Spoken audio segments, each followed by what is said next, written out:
Now I discuss about 01 knapsack. तो यहाँ पे हम जो 01 नैपसैक सॉल्व करेंगे वो होगा on the basis of dynamic programming. तो हमें पता है डायनेमिक प्रोग्रामिंग में हम देखते हैं जब भी हम कोई ऑप्टिमल सॉल्यूशन निकालते हैं, मीन्स वो सॉल्यूशन जो बिल्कुल हमारे प्रॉब्लम का करेक्ट सॉल्यूशन है, तो अगर वो आपका सॉल्यूशन है on the basis of multiple decisions, तो जो भी आपका कोई न्यू डिसीजन होगा उसमें that will be on the basis of और that will be related to the previous older decision. Means अगर आपके ऑप्टिमल सॉल्यूशन के लिए आपने 5 डिसीजन लिए हैं, तो जो आपका 5th डिसीजन होगा that will be related to the 4th decision, right. और जो आपका 5th डिसीजन है वो 4th के विद रिस्पेक्ट भी ऑप्टिमल होना चाहिए। 4th जो डिसीजन है 3 के विद रिस्पेक्ट भी ऑप्टिमल होना चाहिए, राइट। तो यहाँ पे हम सॉल्व करते हैं 01 नैपसैक। तो सपोज यहाँ पे मेरी कोई नैपसैक की प्रॉब्लम है that is j+1 ny, right. और उसका जो सॉल्यूशन है उसको मैंने रिप्रेजेंट किया है gj से, क्लियर। एंड नेक्स्ट इज अगर मैं कहूँ कि j+1 ny जो मेरी नैपसैक की प्रॉब्लम है उसका सॉल्यूशन है g(j) सब्सक्रिप्ट jy, तो इट मीन्स अगर मुझे नैपसैक 1nm का सॉल्यूशन निकालना है तो उसको g(j) के विद रिस्पेक्ट में हम g0 से रिप्रेजेंट कर सकते हैं, राइट। अब यहाँ पे हमारा y था कैपेसिटी ऑफ द नैपसैक और यहाँ पे हमारा m है capacity of the knapsack, right.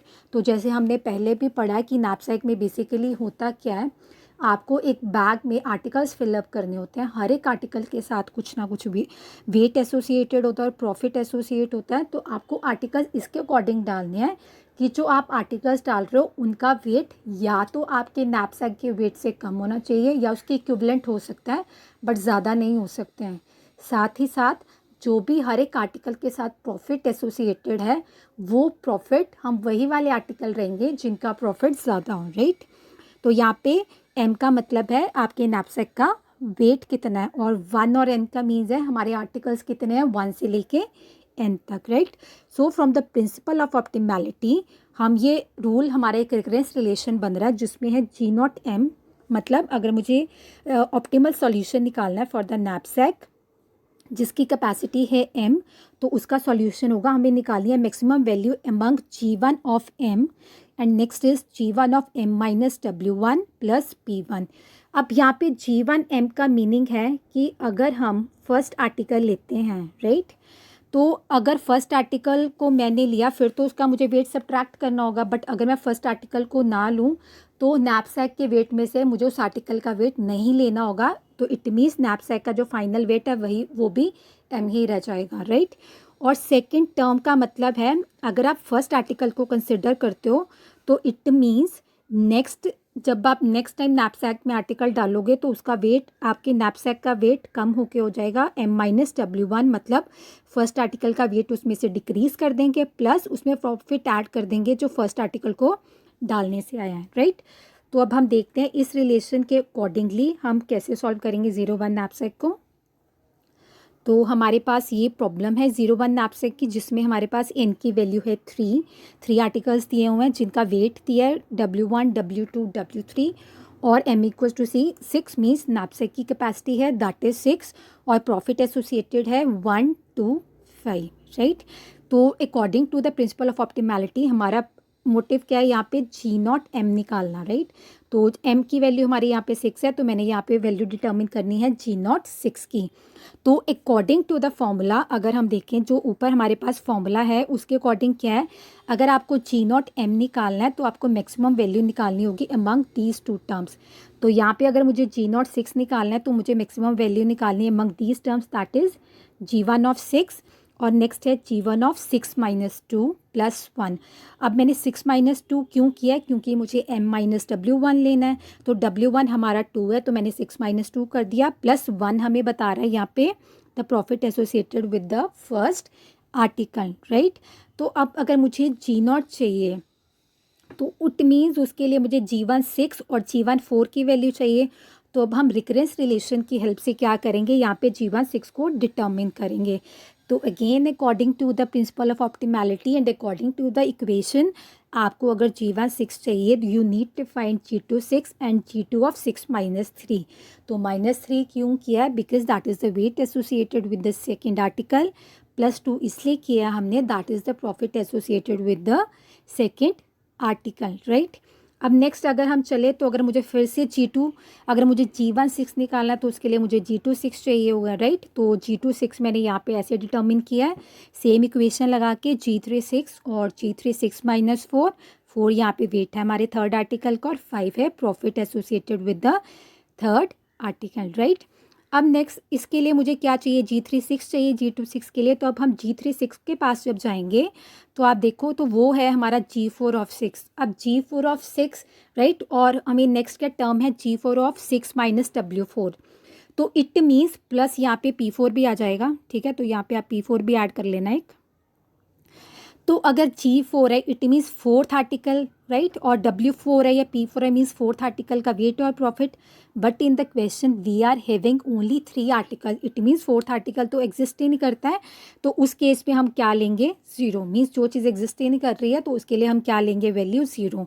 तो इन दिस वे हमने G36 को डिटर्मिन कर लिया है। अगर आपने G36 को डिटर्मिन कर लिया है, राइट, तो इट मीन्स G36 को आप कहीं और पुट कर सकते हो इसकी वैल्यू को, कुछ न्यू वैल्यू डिटर्मिन करने के लिए।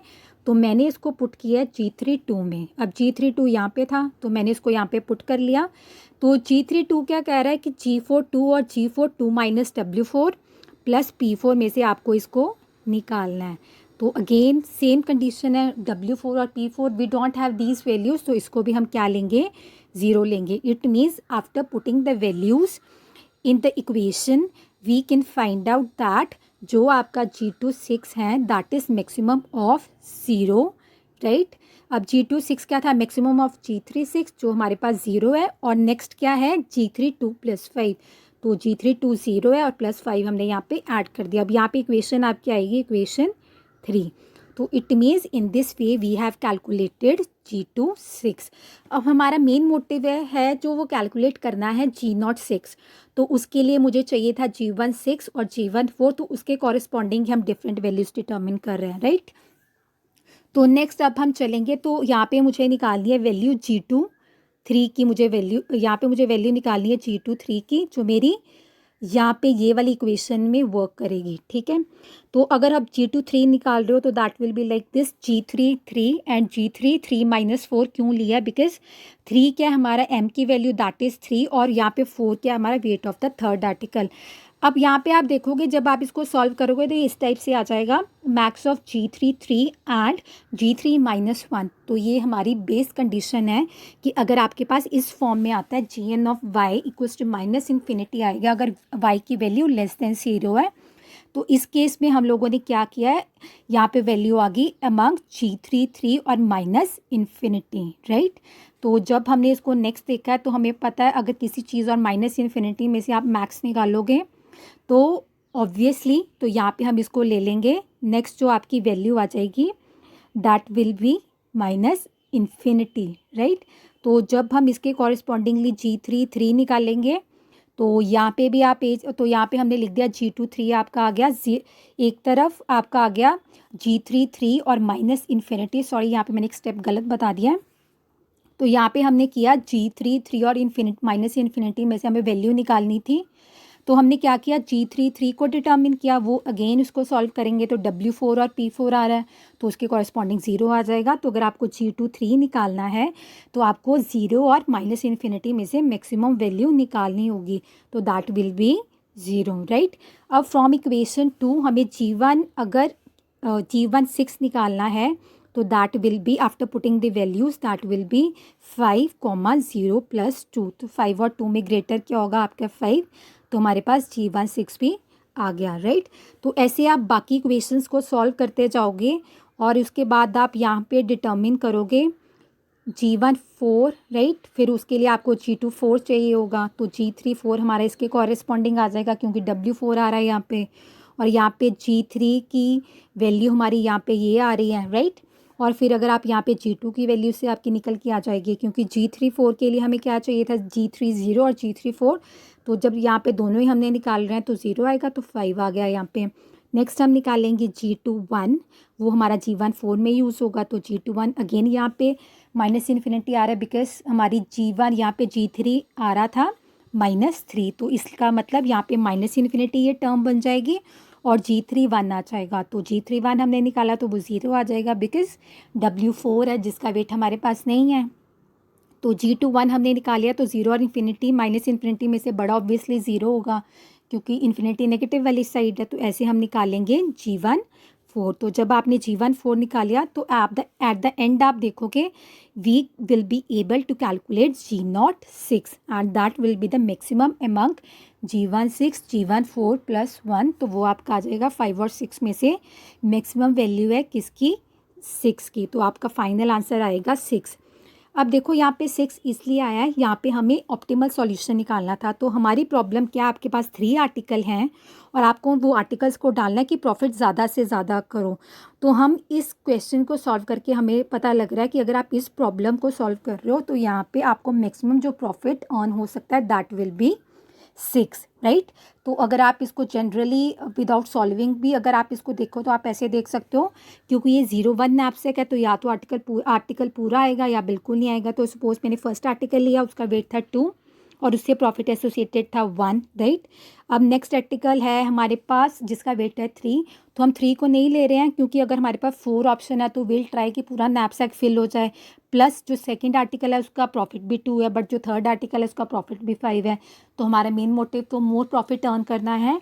तो हमने थर्ड आर्टिकल लिया जिसका वेट है 4, तो 2 + 4 एम की वैल्यू हो गई 6, मतलब नैपसैक फिल हो गया प्लस प्रॉफिट के एसोसिएटेड हो गया 6।